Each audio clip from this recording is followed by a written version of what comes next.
Ian, welcome. Please tell us about yourself and BD in the continent. Firstly, Francis, really thank you for having me, inviting me to chat about BD. I've been with BD for just close on 10 years now, and I'm currently the leader for the Africa operations. But I think one of the strong points about BD, we've been a company, we've been around for more than 130 years, and we've been in a company that's vested in Africa. For BD right now, we have offices across 4 countries, but associates in an additional probably 10 to 15 countries. So really we have an Africa presence. We have the healthcare of the African patient at heart. And through the multiple business units that we have within the company, we look to serve the market right from a syringe and needle to the complexity of lab and diagnostic solutions. At the forefront of that is innovation. But because we have an Africa organization, it means our associates live in the markets, so they really get an understanding of the healthcare setting, and through that really build up strong partnerships to deliver the ultimate care to our patients across the continent. So as you look around the continent, what kind of excites you in this kind of space, in the solutions that you're providing? Is it something around new technologies, whether it's in the needle or in the labs? But then maybe one way to put it is, what is your kind of focus right now in terms of your deliverable into the continent? I think the key that, and this is a question that, say, 2 questions I often get asked, why invest in Africa and what excites me about Africa? And I think probably the thing that excites me most is that if you in healthcare in Africa, the fact that you can make an impact because there's so many spaces to make an impact, that's the thing that really excites me. When I look at what excites me about BD working in that space is, today we're at AHB and it's about women's health and cancer. One of the key areas is, and I think I'll just give you some stats, for example, in cervical cancer, an African woman is twice as likely to contract cervical cancer compared to somebody in a high-income country. If you're an HIV positive woman, you're 5 to 6 times more likely to have that. So really we have this unmet need, and I think historically the legacy of Africa is very much focused around infectious diseases, HIV, TB. The fact that we bring in women's health to the forefront really tells us that it's such a critical area, and importantly an area where companies like BD, we have both the technology and solutions, but importantly the footprint and the willingness to partner to make that difference. Those are the things that really excite me, and that's why being here today I find is quite a treasure. I would want to maybe talk about partnerships, and I guess it's a continent that has really relied a lot on government, but the private sector has really come in. But the private-public partnerships, and I guess even for your company, there are lots of places where you either talk to the government, talk to the private sector, or both to deliver on your mandate. How is that warming up for you? And if you look at this sub-Saharan kind of space, do you feel like the private sector players like yourselves, you are kind of being heard a bit more clearly from the government side? I think, yes, the voices are being heard more clearly, but I think often when you're looking at the public sector and private sector, there's really about why is the private sector wanting to partner? The benefit being part of a company like BD, we have a legacy of partnerships. And I go back with the HIV pandemic in Africa was really where the heart of the patient lie. We were one of the first companies to looked at global access pricing in order to reach more African patients. We did that with funders, we did that with ministries of health. One of the key areas which we recognized there that actually lab infrastructure was not where it needed to be. And we partnered with the CDCs and Ministry of Health in countries like Kenya, Ethiopia, Mozambique, with a Labs for Life program to strengthen partnership. So when we now go to Ministries of Health and speak about partnership, we're not a new player. And therefore, in really key areas right now, we do partnerships with academic institutions in South Africa. We're currently, one of the big areas in healthcare is called AMR. We're doing partnership with the Africa CDC, Ministries of Health, to say how to improve those, the statistics, How do you add good quality management systems within the laboratory systems? These are a number of areas we continue to partners, and actually what's really critical, and while I'm visiting AHB this week, really engaging with critical stakeholders within the healthcare space and really seeking for opportunities to, if you wanted to strengthen the healthcare systems within Africa, including Kenya, really encouraged by the meetings I've had this week. And really to build on those, to really strengthen and capacitate, but most importantly, how do we support ministries of health to deliver care, quality care, to more patients? So I'm really excited about the discussions I've had this week, and you'll hear more of that going forward. Oh yes. COVID has changed the world. You probably maybe haven't been to Nairobi for a year plus, or whatever. But then as a business, have there been some, maybe one or two learnings that you've picked, or maybe that you think maybe as a business you want to look at?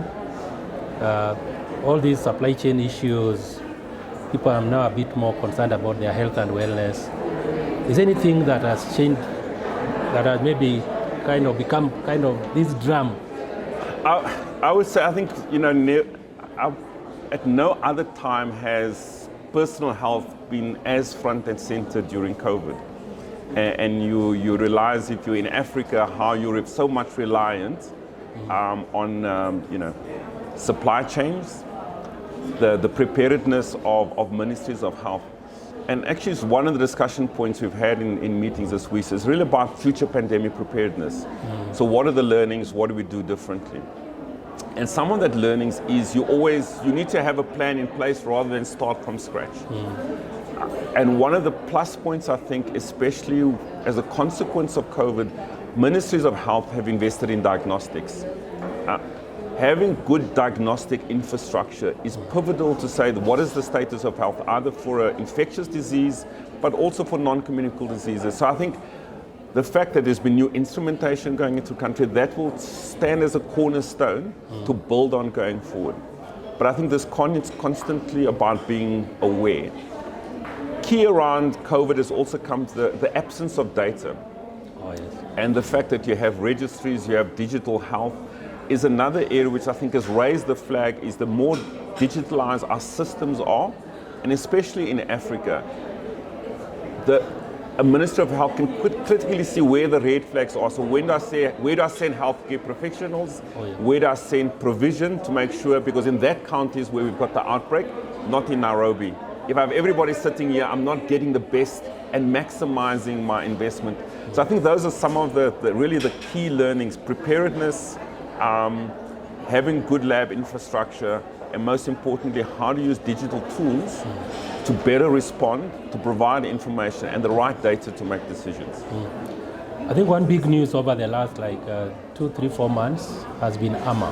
Sorry? AMA, the African Medicines Agency. Yes. That countries are signing up, and it's still a long way off. But I think last week we reported about the EU coming in, Bill and Melinda Gates, to fund this medical agency. And for a company like yours that is operating across a continent, where one country, once you cross one border into the next, everything has changed in some instances. What's the opportunity for you 5, 10 years down the line when AMA probably gets to grow and becomes a real body? I think there's one of probably when you look at bodies like AMA, but other, recently we've had news about an Africa free trade agreement to open up borders. You have different bodies in countries with regulations in countries. I think to increase access, harmonization will really act as a key door opener. Because to import a product into Kenya is under certain rules and guidance. You go into Tanzania, the rules are a little bit different, but the country's right next door. So for me, especially if we start to look at the regulatory space around importation, around registration, harmonization will provide improved access and faster access. Because that's critical. Even in the COVID time, the processes one had to go through to get access meant it took longer. So that is when we start to look at the next 5, 10 years, critical that African countries start to work together more, aligning approaches. That will make it simpler for an African patient, wherever you are, to get that care that they need. While we need the good process, the more they are common, the more they are harmonized, that really accelerates access and starts to make a difference at the patient's bedside, which is really key.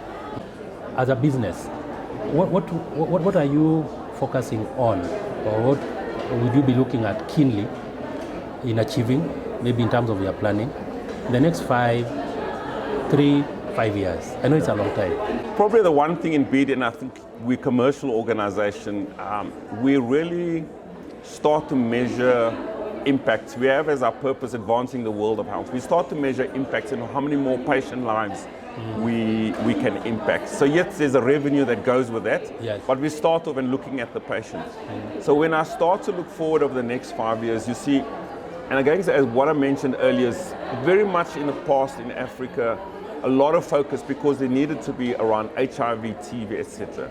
But we see in Africa right now, breast cancer, cervical cancer, prostate cancer, the top 3 cancers on the continent. Oh yes. Yet we don't have good breast cancer screening programs. We don't have good cervical cancer screening programs. And some of these, if you have the screening programs, they are preventative. You don't get the patient that's presenting with stage 3 or stage 4. Yeah. So for me, as we look to make more of an impact in patient lives, it's really to work to see how do we get screening programs in place, work with ministries of health to ensure that and facilitate that, because the technology will follow. So, but policy remains the framework, and in Africa that is really key. So the more patient lives we impact, if I say over the next 5 to 10 years, that is our objective. But again, is you look at the critical disease areas, non-communicable disease, oncology, diabetes, the renal dialysis patients. Oh yes. Those patients coming to the forefront because there are many of those patients right now which are not necessarily getting the level of access which they deserve.